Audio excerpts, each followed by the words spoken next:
welcome to my conversation with an entrepreneur who's cut out for the digital economy. We all talk of real estate as an asset, gold as an asset, stocks as an asset, energy as an asset, talent as an asset. But there's one more asset in the digital economy which is very, very big.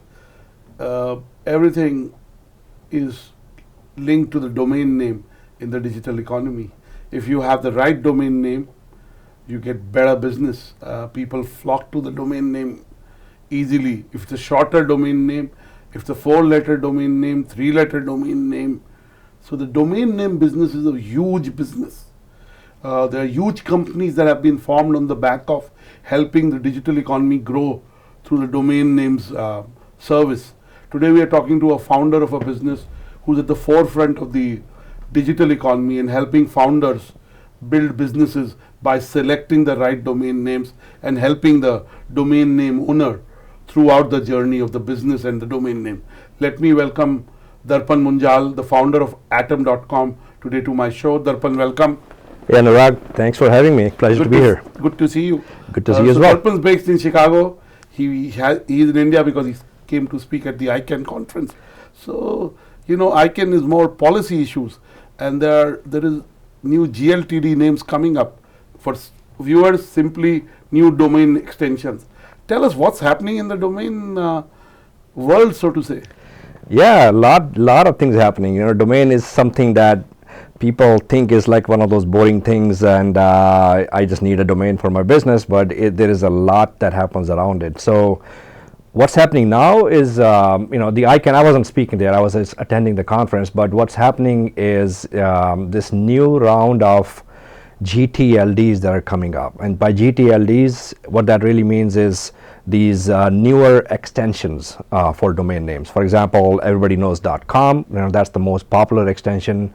Then in the AI world, there are .ai, and now there's going to be hundreds of newer extensions that will be available. For example, .agent. If you're launching AI agents, some of you might want to call your business something .agent. So now it's possible to get into other types of domain extensions beyond .com.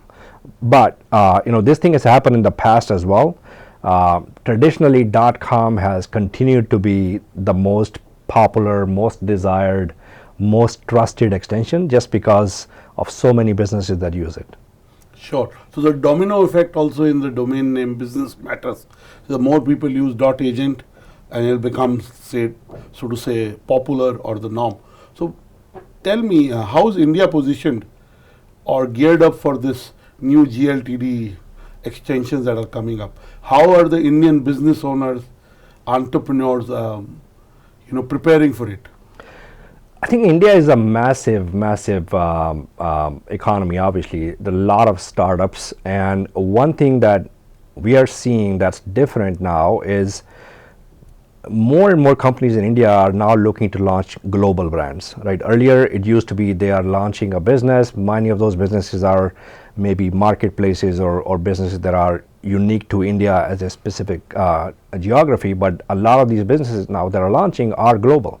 So for them to be recognized, one thing we are seeing is many of them are going beyond the traditional .in extension, for example, because they want to be recognized as a global business. So again, in that space, .com happens to be one of the most desired extensions. .ai would be the number 2. In fact, through our marketplace on Atom, we've sold many domains to Indian entrepreneurs, many of them really strong one-word type of names that you would typically expect more companies in the Silicon Valley to invest in. But now we are seeing a lot of startups from India getting into that because they recognize the importance a brand plays in launching their business and putting them on a global stage. So for that reason, we are seeing a lot of adoption. And Darpan, I have said this to you privately and you explained to me, नाम में क्या रखा है? काम, what you do is more important than the name. Why so much fuss about what's your domain name? Yeah, it's a great question. You know, it's something that you know, often gets overlooked. Now, I'm a bit biased. Obviously, we are in the namespace, so I will You know, No, but certainly. you also your business is a decade old. Yeah, It was called something else. You are following what you're preaching, exactly. and it's called atom.com for the last 3 years. Yeah, yeah. So clearly you believe in this. So Absolutely. We walked the talk. So we used to be called Squadhelp, and we rebranded to Atom.com about a few years ago. And the thing about naming is, especially in today's world, it's very easy to build a startup. You can now do vibe coding. You can use Claude Code, whatever, to launch a startup with any features you want in a matter of days or weeks. That used to take months or years, right? Building is so easy that the thing that used to take long time, long investment is no longer a differentiation anymore. So if you can easily build, and if your competitors can easily copy what you're building, what's left? I think there's only few things that you can really differentiate on. One is distribution, which is very, very important, right? For any business, you want to be able to distribute, you want to reach your target audience, so that can still give you some advantage if you have built a solid distribution. But one thing that is timeless, one thing that will always be important is your brand. Imagine there are hundreds of companies that are launching in the same space. In healthcare, there are lots of AI startups coming up. In education, lots of AI startups coming up. They all talk about the same features. They all talk about the same capabilities, same differentiation. But who do you remember in the end? you're saying the domain name is a shortcut to staying top of mind. It absolutely is, right? It's the recall. It's something that stays with you not only during the launch, it's something that actually stays with you throughout the business and helps you differentiate. And how's .in doing? .in hasn't, it is certainly, a good extension, but I would say a lot of businesses, especially venture-backed businesses, they usually would prefer a more globally recognized extension like a .com or a .ai. But .in has its use. I mean, there's a lot of smart, strong companies that are using one-word names in .in, so they do well. But one thing that a lot of companies don't realize when they're launching is they are thinking very, very narrow. Right? They might be launching a very specific business in a very specific geography, and they may feel, oh, let me just go with that one name because it's good enough for me at this point. Yeah, so it's like, I can relate with what you're saying. Dipinder Goyal started with Zomato, and Zomato did well. It got listed on the stock market spectacularly, but he wanted to build a bigger business. He also acquired other businesses within that business, so he went from being Zomato to Eternal, right? Do you have a connect with that? Yeah. So Dipinder has actually bought several domains from us from Atom. I think he's bought Continue.com and several others. And so that's one example. Entrepreneurs. And are these, because I know that the domain name economy is thriving, and the domain names are very valuable. They aren't cheap. It costs a lot of money to buy a domain name. Yeah, so a good, strong one-word domain would typically go into $7-figure $1 million range. So basically, starting at $1 million goes up to several millions, tens of millions. Recently, there was a sale that happened for AI.com, which was publicly announced for $70 million. So this is not us. AI.com for $70 million? Yeah. And what would Samosa.ai go for? We don't know. Well, that is actually a good name. I wouldn't expect it to go less than few $100,000. It's good. One word .ai domains are actually pretty. Yes. Look at Naukri.com. Yep. It's such a nice name. Absolutely. It connotes what it does, simple and short. It gives you an edge in the sea of other competitors, other companies that are trying to say the same thing, but by having that one name, it gives you a moat. It gives you something that you can actually make people remember. And there is actually, not only the recognition, but there's actual benefits that you can measure. Like for Atom, when we rebranded to Atom, our cost of acquisition went down because we were paying less in CPCs, in cost per click. Our organic rankings went up because Google was prioritizing our domains much higher than other companies because of the actual credibility the domain has. So there's a lot of benefits that are very tangible. So it's not just a emotional thing that by having a good name you will have a better connection with your audience. Sure. You are actually, there is a financial benefit of having a strong domain. Darpan, give us some insights into what you just shared with us. Give us some other examples of where a domain name change to the right name, shorter name, more relevant name, more philosophical, broader name led to an increase in business, because you have data to prove that. Lot of examples. I mean, there's many companies. So I think there's few areas in which we see rebrands that happen. One is you started with one idea and then you realized that your market was different, or you pivoted, or you did something, and you used to be called very narrow about that category, and now that name just doesn't do you justice. So at that point, it's not even a cost saving measure, it's actually about survival. You need to be associated with a name that is broad enough, that gives you the bandwidth, the ability to move around, the headroom to move around. So a lot of companies add new services, new services. TransferWise, they moved to wise.com because again they used to be just about money transfer, but now they're getting into other areas and they needed something more broader that just lets them. So a lot of people in the domain industry call these open vessel names because they can let you shift your direction and the name can still hold.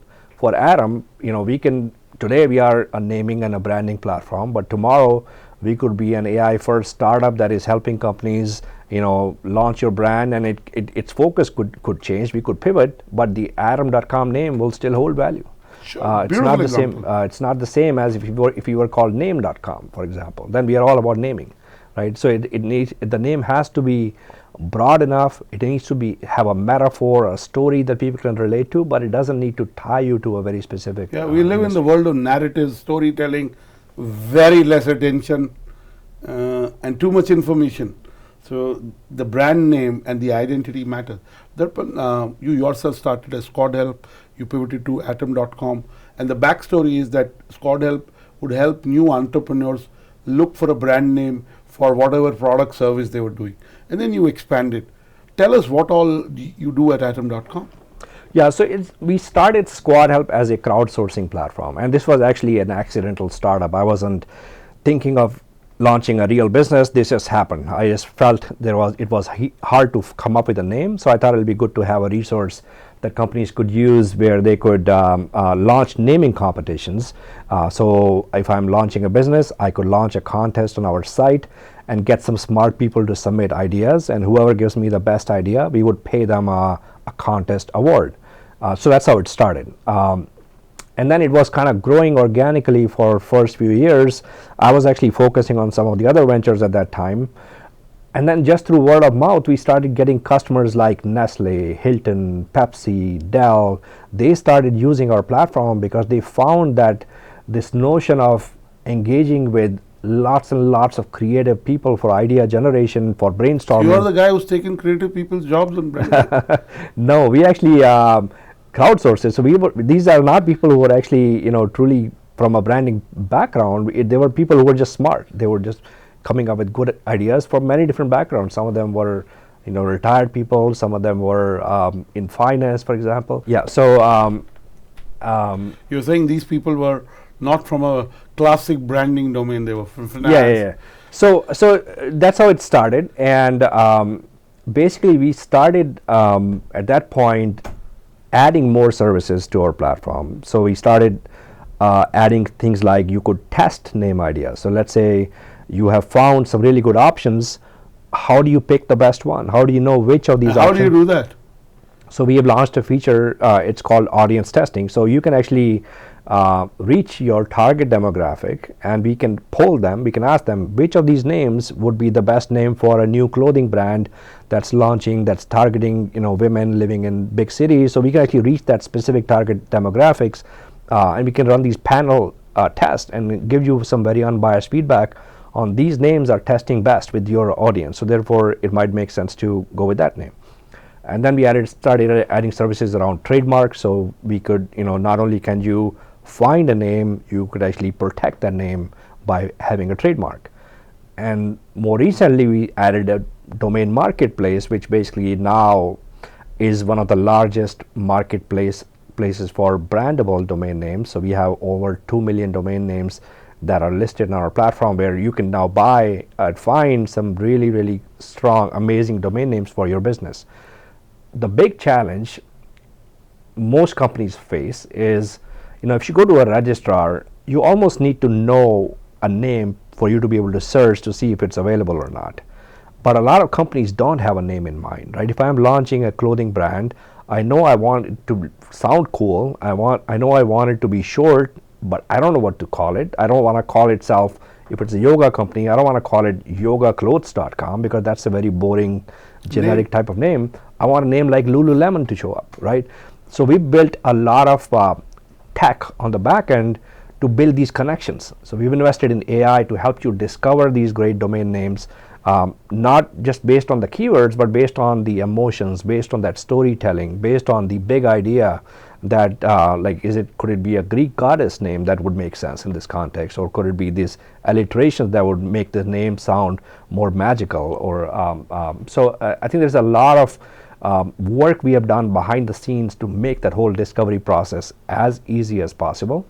And recently we also became a domain registrar, so now we have the whole ecosystem where not only can you find a great domain, you can register great domains on our platform, you can test great domain names, you can protect those names, and then you can do a lot of work on the branding front, so we can help you generate logos for those names. And so there is a lot of brand first kind of approach we have taken in kind of helping us become that first destination which people think of when they're launching a brand name. So it's more than just a transactional, I need a name, let me see if it's available. It's the whole discovery engine, it's the whole marketplace, it's the testing and the protection, so all that. And Darpan, I recently saw you posted saying domain legacy, and when you explained that to me, I said I've been there, because I booked the domain, I forgot to auto renew it, or somebody in the team got to auto renew it. We lost the name.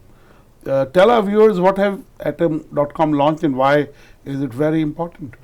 So every year millions of domains expire. For you to own a domain, you have to renew it every year, right? That's how domain ownership works. But unfortunately, life happens.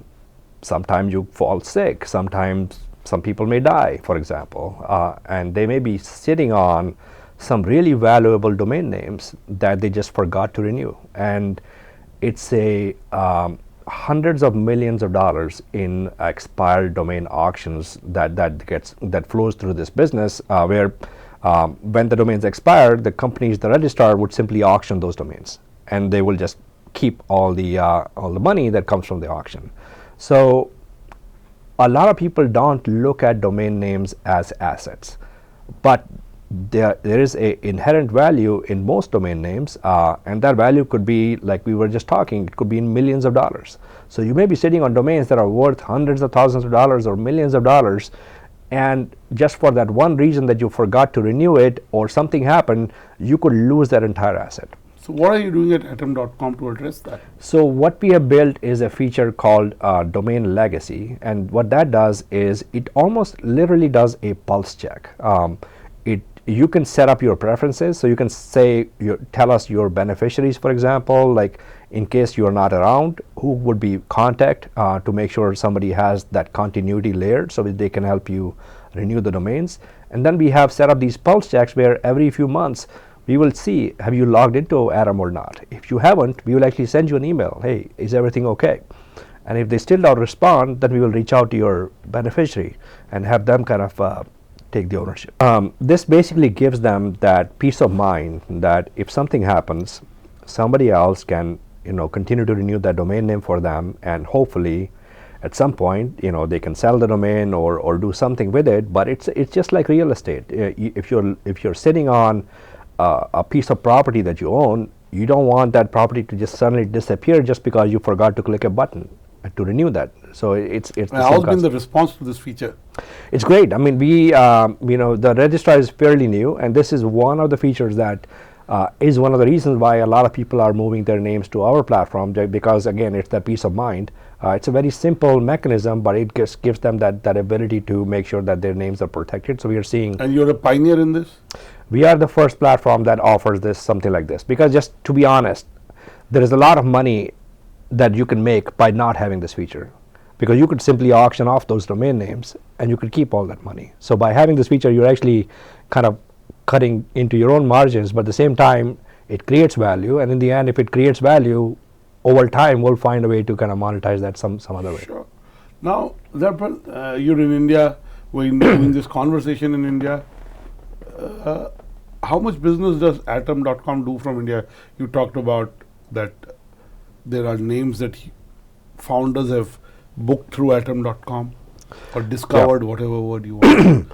Give us, so how important is India for you? India is extremely important. The challenge with India is it's a difficult market to get into, just because we get a lot of our customers through digital marketing. So we run massive amounts of ads on Google and display channels like X and Meta and LinkedIn to reach people. The challenge with India is it's a massive country, obviously, and to reach the right people, it needs a lot of experimentation. It needs a lot of nuance, and the traditional channels may not be the most effective in getting to that audience. So it's a market where we have done a lot of experimentation. It does continue to give us a pretty healthy business, but I would say there is a massive headroom to still grow that market by either partnering with companies locally in India or by finding additional methods, like events and conferences and other ways to reach the entrepreneurs who are looking for these names. So I think there is a lot more we can do to get to that audience, because what would typically work in a market like US, and I've run businesses in India and I know this firsthand, it's not the same. You can't simply copy and paste a playbook that works in a country like US to a country like India. So for that, it just needs a little bit more experimentation and a different approach on our end to grow that segment. Good. Now let me also ask you, everything is about AI, especially the digital economy, the internet. How is Atom.com kind of thinking ahead and embracing what's being offered through AI agents, tools, so on and so forth? So we consider ourselves as a AI first business now. We have built AI, embedded AI into all aspects of our business, and that starts with this whole discovery process that I was talking about. So to help people find the right domain names, we actually have trained AI agents that are actually going through our marketplace every day for thousands of keywords, and they're assessing, do these names make sense for the kind of intent the buyer would have, and they are influencing how those domains should appear. So a lot of work that's happening 24/7 to improve the relevance of names that show up to people who are searching for those names. We have used AI to create these stories around a domain name. So of all these hundreds of thousands of domain names that we have listed, we have you will find logos for them. There is a lot of compelling copy around why this name would make sense. We built tools for founders. Not only can they find these names, they can actually run what's called this brand alignment check. So they can, in their own word, describe, hey, my business is going to be an educational startup offering, focusing on outcomes for students, and it uses AI. Is this name that I'm looking at, would that be a good fit? And the AI, our tools will kind of give you a very honest assessment of whether or not that name will work or not. We've also expanded the AI into the testing area. So now we've actually trained agents to run the whole testing for you. So basically, you can now say, I need to reach people who are, adults with children of certain ages, because I'm launching this new cereal brand and I want to see is this going to resonate with those parents or not. So now we've trained agents to kind of think like those individuals, and they will do this voting for you. So you can run these massive amounts of tests at scale to get some very deep feedback around whether or not these brands will work. Not only can you test the actual brand names, you can test logos, you can test packaging design, you can test all kinds of things to see, am I kind of choosing the right option for the kind of audience that I'm going after. So there's a lot of work we're doing with AI to help kind of buyers find the right names. And on the other side, for sellers, we are what we call a curated marketplace, which means that we don't list just about anything. The names go through a curation process. So we kind of pick names that actually can become real strong brands, and we only present them in our main marketplace. So every name that's being submitted is going through that AI-based curation to make sure that it's actually a good name that actually will resonate. So there is a lot of work we've done on that front as well to kind of build this whole ecosystem that not only brings the right names to our marketplace, but then it also helps people discover the right names, test those right names, and then hopefully walk away with the name that they can build a business around. Brilliant. So Darpan, whose lunch is Atom.com eating if it's doing all this? It started with one offering and you've added all this. Whose lunch are you eating, and also possibly breakfast and dinner also? Well, I think we are in a very unique space because, on one hand, there are registrars, massive companies that are been around, they handle, the registrar aspect very well. On the other hand, there are very traditional types of marketplaces where you look for names to see if they're available.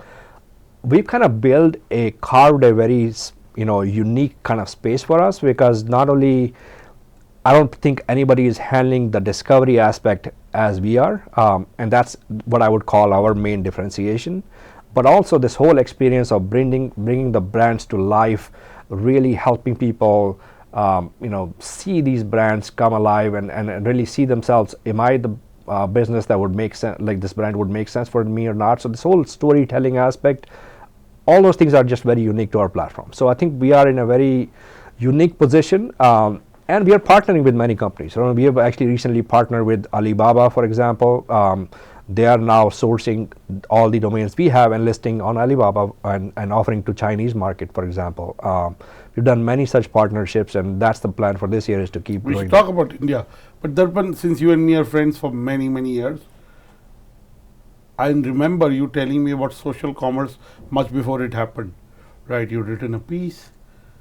Give us a sense of what's happening in the AI era and the digital economy. Give us some trends that we can see green shoots, but still they're not very visible to everyone. I mean, one benefit that we have as a business is we get to see some of these early stage ideas. We get to see where the demand is going, right? A lot of people, when they're launching businesses, they will search for those types of use cases on our platform, and so we can kind of get a sense of what kind of businesses are now becoming more popular, or what industries are. And what kind of businesses are? So I think what we are seeing is, first of all, everything is more or less about AI, right? So most of the businesses that are launching now are doing something in the AI space. That's what's getting funded. That's where there's a lot of opportunities, and within that, there are very specific niches. For example, health is a big market. Healthcare and AI, we're seeing massive amount of startups and investment, and obviously need for brands. Education is another one where a lot of B2B SaaS kind of companies are coming up with newer products using AI. Real estate, finance. The big shift that we are seeing is, we used to see a lot more of B2C consumer kind of plays. That is taking a little bit of backseat. So you're not seeing a lot of newer marketplaces launching, or newer clothing platforms and things like that. You're not even seeing as many lifestyle businesses launching. You're seeing a lot more of this B2B play within, especially with leveraging AI and disrupting an industry that has traditionally been run in a different fashion. And again, health, education, finance, all those are where we're seeing a lot of investment. And Darpan, again, I'll come back to India. Like you talked about your tie with Alibaba for the Chinese market. What are your plans for India? So, I mean, at this point, we know one thing. We definitely need to scale our penetration in India. We see massive headroom here. So the plans are, one is, we are certainly going to go deeper and testing new approaches using digital marketing. That's a given. Second, we are going to partner with some companies in the India space who can help us position us in and get us in front of these entrepreneurs in a different way, right? We don't necessarily want to rely on just digital marketing. Having access to some companies in the space who already are speaking to that entrepreneurs in a language that they understand or are talking about branding, and we basically position ourselves as that place where they can help discover brands. I think there is a powerful opportunity to do some partnerships. So that will be a big focus for us. In fact, this trip and any future trips, I definitely am looking into how we can kind of build a more cohesive kind of ecosystem that creates a win-win situation for everyone involved. Now, you said AI.com sold for $70 million. Have people become millionaires and billionaires because of buying a domain name and then selling it for a huge profit? It's a massive industry, yeah. I mean, there are people who just do this for a living. They invest in domains, just like real estate. I was exposed to it 12 years back, and I know. Yeah, exactly. So you come from a conference happening, and I was invited to speak on it from a media branding standpoint.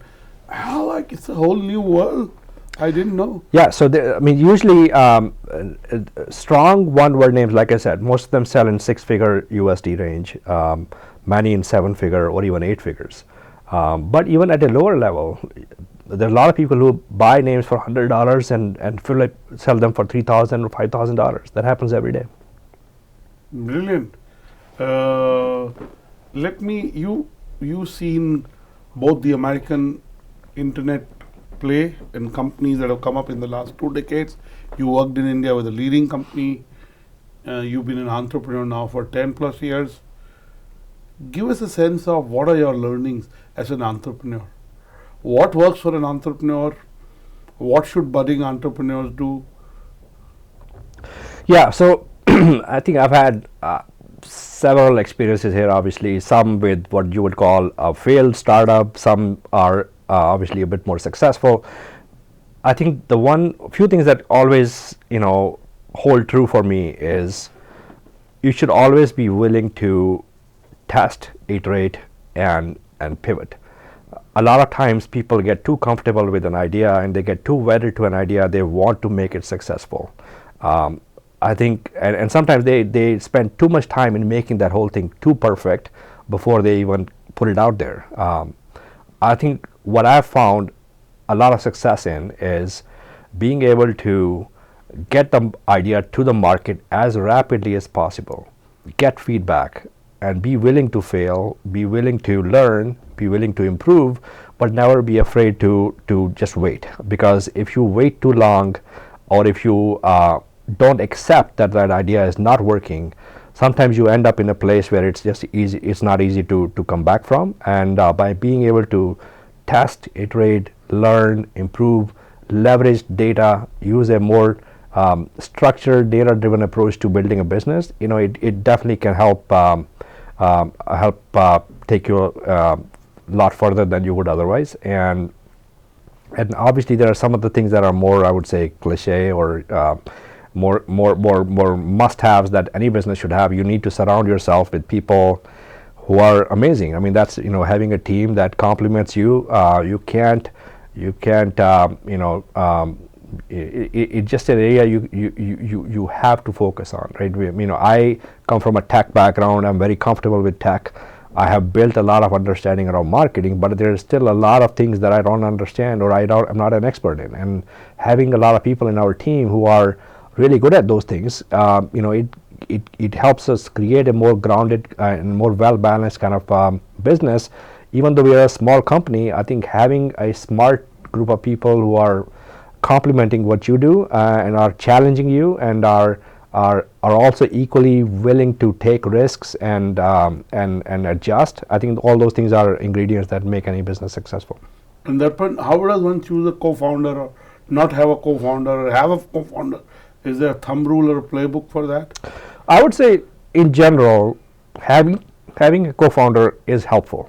I think it's someone who is always there to challenge your assumptions, somebody who is always there to think about things from a different point of view, can only mean good things, because you need that opposite voice sometimes, or you need somebody who is thinking about the same opportunity from a different angle to really find the best path forward.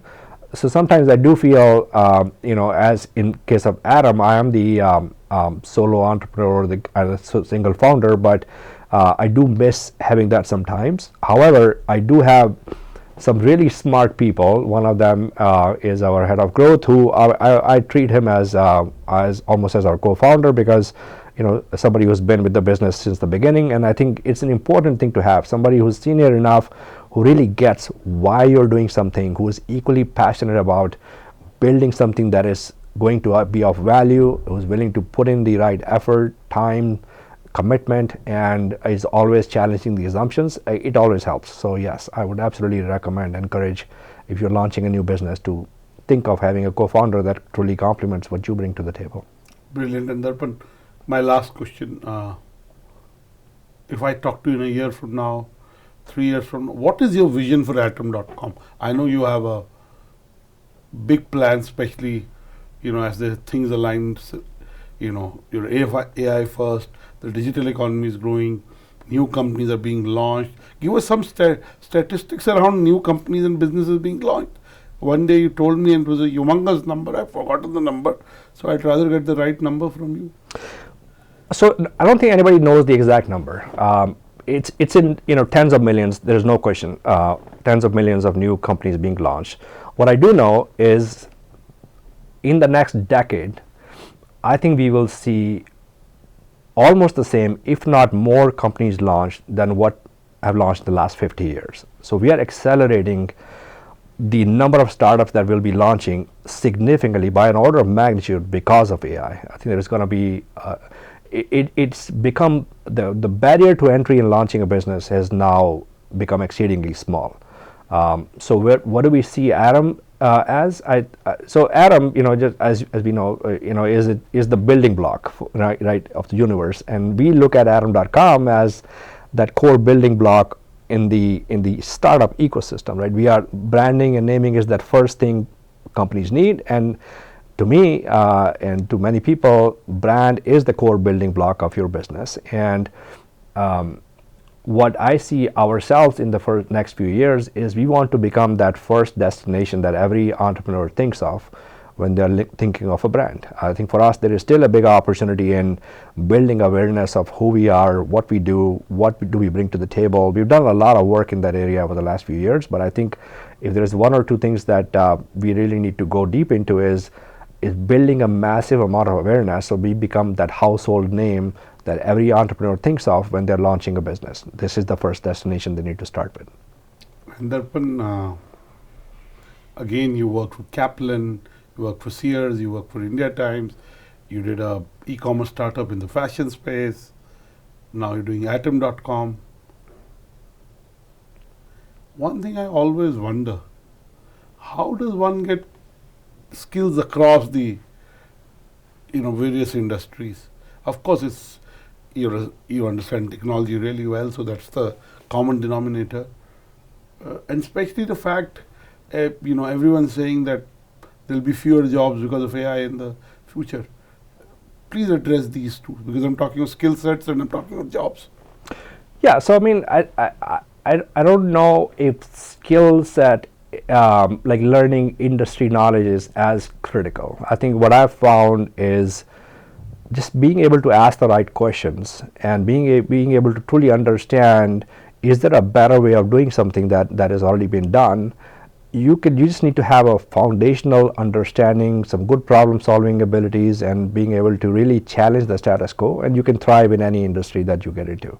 So whether it's tech or branding or clothing or retail, the same concepts apply. You still need to acquire customers at a cost that makes sense.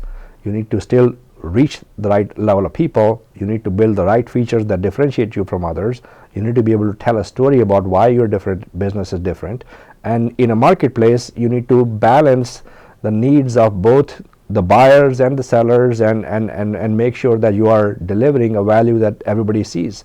So I think the industry knowledge, while it's good to have, I don't know if it's necessary for you to do well in any industry. You're saying if you come from a different industry, you have a fresher take. You do more blue sky thinking. You don't have constraints. Absolutely. Every single person in our team actually didn't come from the domain industry. And in many ways, I feel that has allowed us to question a lot of assumptions that people had about how certain things are built. I think we just went about with a blank sheet of paper and said, if we step back and do it differently, what could it look like? And usually, sometimes if you're too deep in that industry, you just don't have that lens that wide open. You are very specific in your thought process. So a lot of times, to be able to step back and look at the big picture, it's actually good to have people who are not from the industry, because that can truly help you question the traditional assumptions that have been the normal, obviously, for many years. AI and the job market, that was your second question, and I think that is a very serious question. I mean, there is no question we will see impact in the job Mr. Khosla was here of Kleiner Perkins, and he said at the India AI Impact Summit that by 2030 Indian IT and ITS companies won't be doing well. It's a valid concern. I mean, right now we are doing about 90 to 95% of our coding through AI. We still need a tech team. We have a very smart technology team, and they are still we're not going to reduce our team. We'll still grow, but we're not going to grow at a pace we would have otherwise, which means that some jobs are getting impacted because we are not hiring as much as we would have otherwise. Same applies to companies much larger than us. I mean, they're not hiring at a scale they would have. But I think it also opens up opportunities in other areas. So I think people who are truly smart, who are able to kind of really morph themselves into a different industry. I think there is many newer job opportunities in this whole world of AI agents or open cloud and all the things that are out there. These are all tools that people will use much more extensively. So if you are learning, and if you are being the first ones to be good at them, I mean, you will find that you are in much higher demand than others. So it's about being adaptable. As an entrepreneur, who are the people you look up to?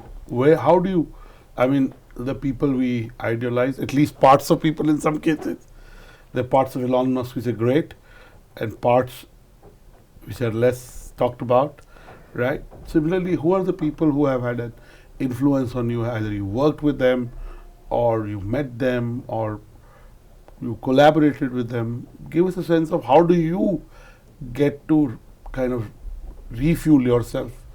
Yeah, I mean, I don't know if there is anybody specific. I have always learned from everyone I've worked with. We had, in my other venture, we had raised funds from some VCs, and some of them were on our board, and I learned a lot from the kinds of questions they would ask us around cost of customer acquisition, for example, or the business strategy, or the direction. My co-founder in my previous business, I learned a lot from them around how to build teams, and so there's a lot of learnings I've had throughout the journey. So I don't know if there is a specific person I would follow as one who has had a major influence, but a lot of people throughout that process have. These days I'm very active on X, and you find some really smart people on X who are sharing their advice. Give us two people that our viewers should follow. Apart from you, I would say Darpan Munjal of Atom.com. I would say Dharmesh is one. Dharmesh Shah, he's the co-founder of HubSpot. He's very open, shares a lot of advice around building companies. He's at the forefront of AI, doing a lot of work in the AI space, and just shares a lot of his perspective. I think I've found that to be very, very valuable. Fantastic. Thank you, Darpan. I'm sure Atom.com will continue to make the lives of entrepreneurs better, build their businesses better, and as you rightly said, we live in an era where shorter attention spans, the brand name can be a shortcut to a faster success, and also as you expand, give you the leeway to be able to build on that brand name and not be narrow. So look forward to seeing Atom.com do more work in India. We wish you well in your journey, and thank you for talking to us. Thanks, Annurag. It's been a pleasure. Thank you.